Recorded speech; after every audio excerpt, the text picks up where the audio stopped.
आदरणीय श्रोतागण, राजपूत कैसेट के सौजन्य से इस बदलते हुए जमाने की हालत हम आप लोगों के समक्ष पेश करने के लिए जा रहे हैं। तो आइए दोस्तों, मैं अपनी लिखी हुई चेतावनी आपके समक्ष लेके चल रहे हैं कि जिस समय से हमारे देश हिंदुस्तान में शिक्षा ने अपना प्रभाव दिखाया, यानी आज का पढ़ा लिखा समाज कहां पहुंचा, अर्थात आज के पढ़े लिखे नौजवान, उनकी हालत कैसी है, तो जरा सुनिए कि शिक्षा कैसी पाई है। एक जने ने सुना मित्र, एमए की शिक्षा पाई, आधी हिंदी आधी इंग्लिश तहजीब बात की नहीं आई।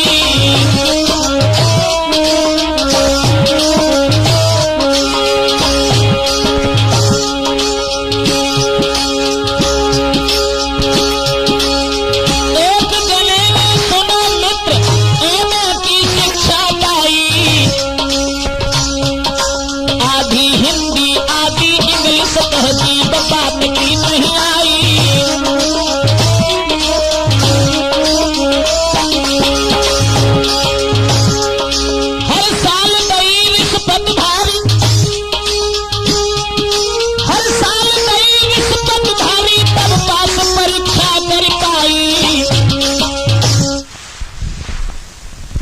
पढ़ी लिखी सुंदर नारी घर में आई,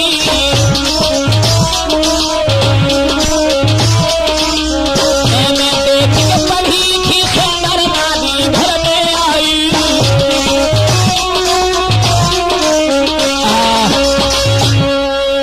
एक लड़के ने जब एमए किया, और वो भी परीक्षा पास तब कर पाई है जब हर साल भारी रिश्वत दी गई। और साथियों, ये तो आप लोग जानते ही हैं कि आजकल एडमिशन स्कूल में नहीं, बल्कि एडमिशन आज के छात्र पिक्चर हॉल में लेते हैं, तो सारे दिन वहीं बैठते हैं बस्ता रखने के बाद। हुआ ऐसा कि जब एमए की शिक्षा प्राप्त कर ली है उन्होंने, तो पढ़ा लिखा देख करके उस नौजवान को, उसकी शादी जब की गई है, तो बहुत ही चतुर पढ़ी लिखी लड़की उनकी अर्धांगिनी बन करके आई है। तो एक दिन वो लड़की अपने पति से कहने लगी, एक दिन बोली नारी पिया से, तुम घर से कहीं न जाते हो, दिन रात सुबह और शाम यहाँ घुस घर में दिन बिताते हो।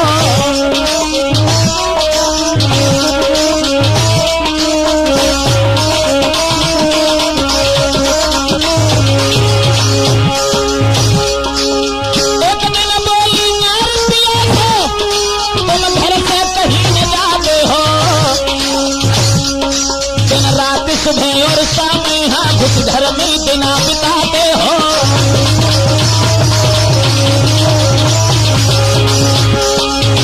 और बोली, तुम तो हो एमए पढ़े लिखे, सर्विस कर धन नहीं लाते हो, सुनरी लहंगा साड़ी झंपर है ये बला नहीं लाते हो।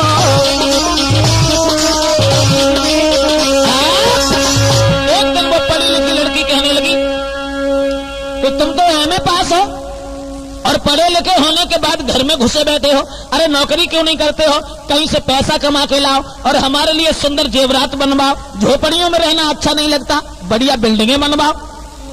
और साथियों, ये तो आप जानते ही हैं कि नारी सुंदर वस्त्र आभूषण मांगत बारंबार, और जो बाको लायक न देवो तो मुखड़ा लेते बिगाड़, जगत में मतलब को व्यवहार।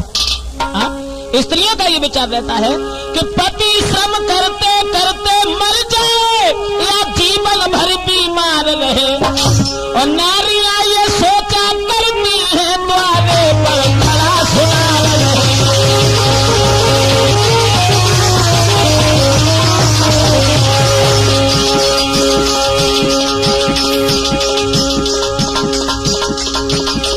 चाहे कुछ भी हो जाए, श्रम करते करते मर जाए या जीवन भर बीमार रहे, नारियां ये सोचा करती है द्वारे पर खड़ा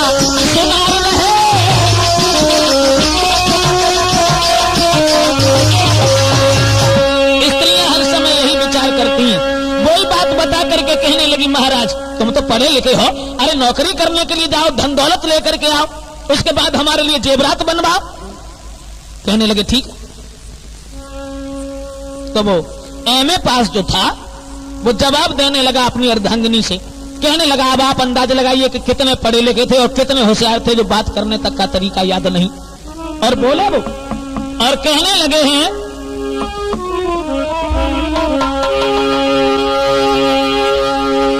कि मैं हूं पढ़ी लिखी इतना जो घर से सरकार बुलावेगी, या अभी बाजार को जाता हूं बढ़िया सी सर्विस लाऊंगी।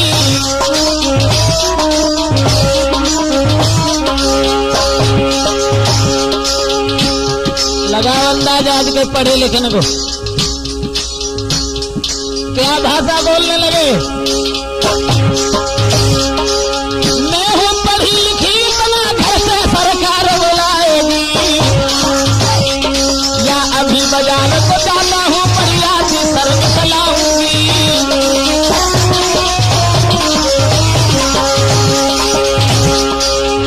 और कहने लगे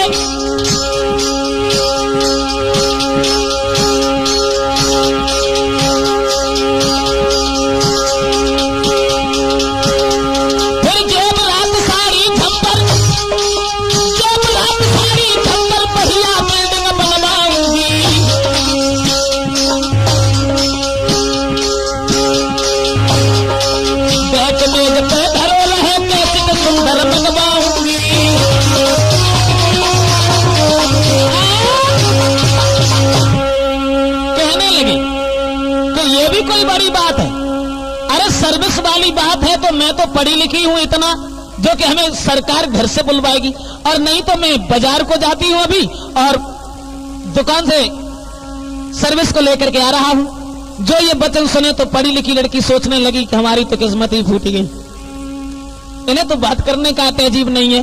खैर कोई बात नहीं, तो वो चले बड़ी सुंदर कपड़ा पहने, और कपड़ा पहनने के बाद रुपया 5 उठाए घर से और जाके परचूनी की दुकान बिठाड़े भाई, और दुकानदार से जवाब दो भैया ऐसा करो 5 रुपया की हमें नौकरी दे दो। पागल बनाए रहे हो, अरे मैं तो एमए पढ़ा लिखा हूं, कोई बेवकूफ तो नहीं हूं। देखो भाई मैं गमार नहीं हूं, पढ़ा लिखा हूं। एक काम करो तुम नौकरी हमें दे दो, हमें जाना है, बहुत जल्दी है, उठाओ जल्दी नौकरी दुकान में से और हमें पकड़ा दो, हम जाएं। दुकानदार कहने लगा पागल है क्या, अरे नौकरी की दुकान से खरीदी जाती है क्या, क्यों, और नौकरी कहां मिलती है।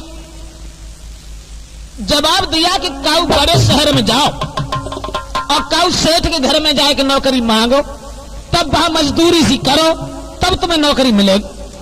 सो कछु अंधेरो हो रहा है, सुबह इतने पढ़े लिखे हते, सो बिन्ने हाथ में टॉर्च उठाई और जब शहर में पहुंचे सो शहर की गलियन में, किवाड़ तो सब लोगों ने बंद कर लिया था, रात को वक्त हो गो, सुबह शहर की गलियन में टॉर्च लगाए ढूंढते फिर रहे अंधेरे में, नौकरी नहीं मिल रही। अरे मैं तो एमए पढ़ा लिखा हूं, कोई मजाक तो नहीं कर रहा मैं, नौकरी नहीं मिल रही मुझे, अरे मुझे नौकरी नहीं मिल रही है, मैं तो पढ़ा लिखा हूं भाई। अब जब टॉर्च के उजीते में ढूंढ रहे हैं चारों बार, नौकरी नहीं मिल रही, नौकरी नहीं, तब तक एक आदमी पढ़ा लिखा आ गया, क्या ढूंढ रहा है, जवाब दिया सर मैं तो एमए पढ़ा लिखा हूं, नौकरी ढूंढ रहा हूं, नौकरी नहीं मिल रही। कहने लगे पागल है क्या, अरे नौकरी इस तरीके से नहीं मिलती, किसी बड़े आदमी के पास जाओ और वहां जाकर के तुम नौकरी मांगो, नौकरी की तलाश करो, तब नौकरी मिलेगी। जवाब दिया बड़े आदमी, किसके बड़े आदमी के पास जाए, मैं तो खुद ही बड़ा हूं, और मालूम तो तुम भी पढ़ते हो कि तुम भी कोई धनी आदमी हो, तो तुम ही नौकरी हमें दे दो। तो कहने लगे ठीक है नौकरी तो दे दूंगा, एक बात बताओ तेरा नाम क्या है, नाम, अरे नाम का क्या करेंगे आप, अरे इतना ही काफी है कि मैं तो एमए पढ़ा लिखा हूं। ठीक है ये तो समझ लिया मैंने, अब ये बताओ तुम्हारा नाम क्या है। और जब नाम को ना सुनो है सो एमए पढ़े लिखे जो ना सुनने, एक हाथ अपने कमरे पर रखो और एक हाथ सर पर रखो, और धीरे धीरे कदमे हुए देवते चलन लगी और कमरे पर हाथ रख के अपन नाम बताने लगे। का नाम बताओ कि हमारा नाम बादल बिल्ला है, हमारा नाम बादल बिल्ला है, हमारा नाम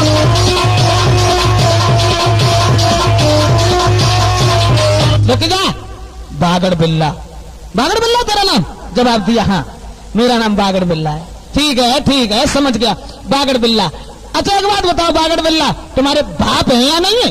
जवाब दिया हाँ पिता भी है। तो तुम्हारे पिता का नाम क्या है? पिता का नाम चाबी का छल्ला है। पिता का नाम चाबी का छल्ला है। पिता का नाम खामोश, चाबी का छल्ला। एम पढ़ा लगा है तू? पिता का नाम चाबी, ठीक है ठीक है ठीक है। तेरे शादी हो गई कि नहीं? जवाब दिया हाँ सर शादी भी हो गई। तो उस लड़की का नाम क्या है? मेरी पत्नी का?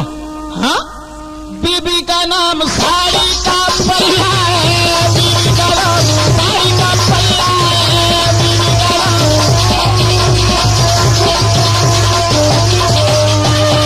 जी वाह, साड़ी का पल्ला है। क्या नाम सुंदर है तुम्हारा। ठीक है मैं समझ गया।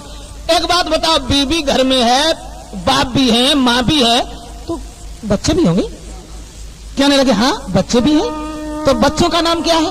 बच्चों का नाम कुतिया के पिल्ला है। बच्चों का नाम कुतिया के पिल्ला है। बच्चों का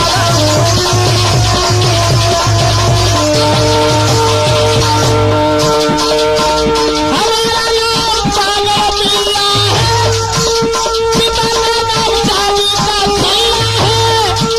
माता का नाम चिड़ै का पिंजरा है। बीवी का नाम साड़ी का पल्ला है। बच्चों का नाम कुतिया के पिल्ला है। बच्चों का नाम कुतिया के पिल्ला है।